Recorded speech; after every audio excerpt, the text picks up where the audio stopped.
आप सभी को राधे राधे। आज की इस वीडियो पर हम सुनने जा रहे हैं जितिया व्रत की कथा।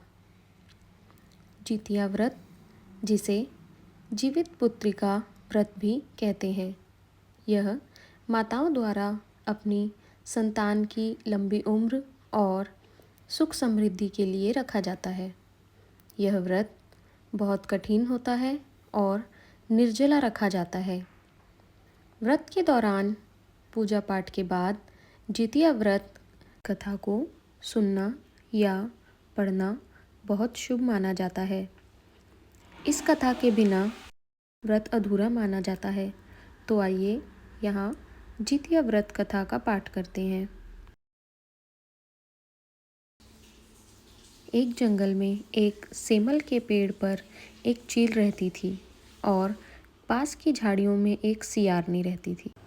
दोनों में बहुत अच्छी दोस्ती थी।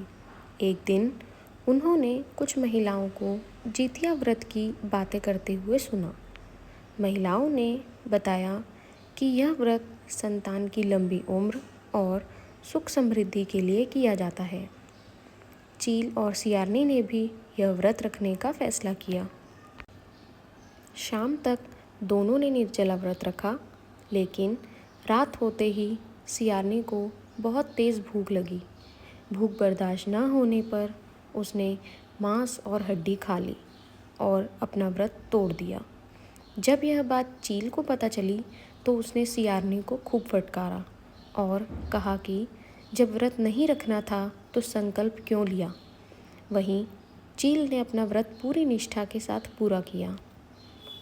अगले जन्म में चील और सियारनी ने दो बहनों के रूप में जन्म लिया। सियारनी बड़ी बहन बनी, जिसकी शादी एक राजकुमार से हुई। चील छोटी बहन बनी, जिसकी शादी एक मंत्री के बेटे से हुई। शादी के बाद सियारनी को कई बच्चे हुए, लेकिन सभी जन्म लेते ही मर जाते थे। वहीं चील के बच्चे हमेशा स्वस्थ और सुंदर होते थे। यह देखकर सियारनी अपनी बहन से जलने लगी।